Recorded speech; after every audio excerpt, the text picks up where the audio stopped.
அனைவருக்கும் இனிய காலை வணக்கம். இது உங்கள் எம்ஏ சிரேன்மேன் வெங்கடேஷ். இனிய காலை வணக்கம். இன்றைய வானிலை அனுமானம் 25 பிப்ரவரி 2025. நீண்ட இடைவேளைக்கு பிறகு ஒரு வறண்ட வானிலை தொடர்ந்ததுனால நம்ம நல்ல வீடியோ கொடுக்கல, பட் நம்மளுடைய அப்டேட் போயிட்டே இருந்தது.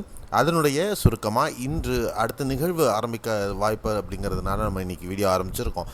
இன்றைக்கி 25 பிப்ரவரி 2025 பொறுத்தவரையும்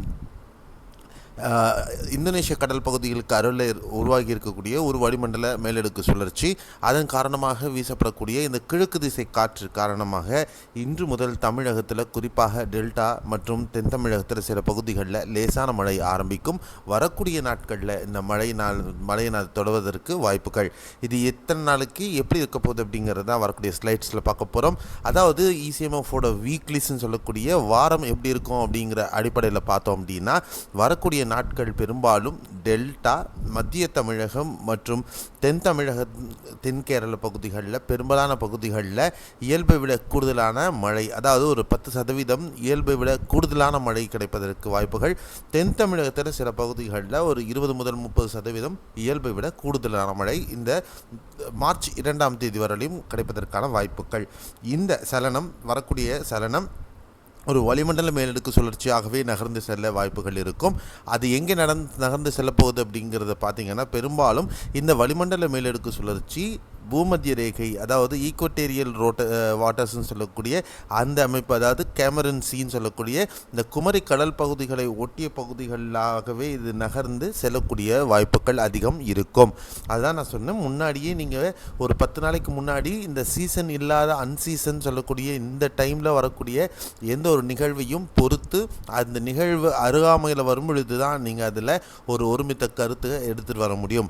அதன் அடிப்படையில் பார்த்திங்கன்னா, இந்த சலனமானது ஒரு வளிமண்டல மேலடுக்கு சுழற்சியாகவே பூமத்திய ரேகை ஒட்டிய பகுதிகள், அதாவது இலங்கைக்கு கீழே நகர்ந்து செல்வதற்கு வாய்ப்புகள் இருக்கும்.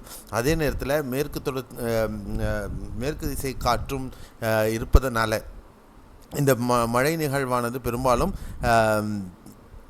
வறண்ட காற்றின் தாக்கமும் இருப்பதனால வட தமிழகத்தில் பெரும்பாலும் பெரிய மழையை கொடுக்கறதுக்கு வாய்ப்புகள் இருக்குமா அப்படிங்கிறது ஒரு கேள்விக்குறியாகவே இருக்கும்.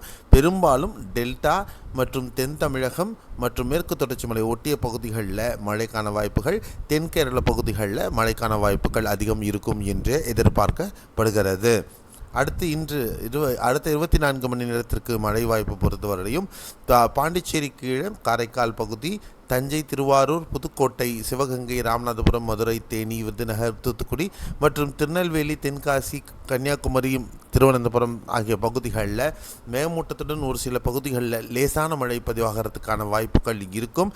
27ஆம் தேதி முதல் தென் தமிழகத்தில் பெரும்பாலான பகுதிகளில் மற்றும் உட்புற பகுதிகள், மதுரை, தேனி இந்த பகுதிகள், திண்டுக்கல் இந்த பகுதிகளெலாம் கூட மிதமானது முதல் கனமழையை நம்ம எதிர்பார்க்கறதுக்கு வாய்ப்புகள். டெல்டா மாவட்டத்திலையும் ஒரு சில பகுதிகளில் கனமழைக்கான வாய்ப்புகள் இருக்கும் என்று எதிர்பார்க்கப்படுகிறது.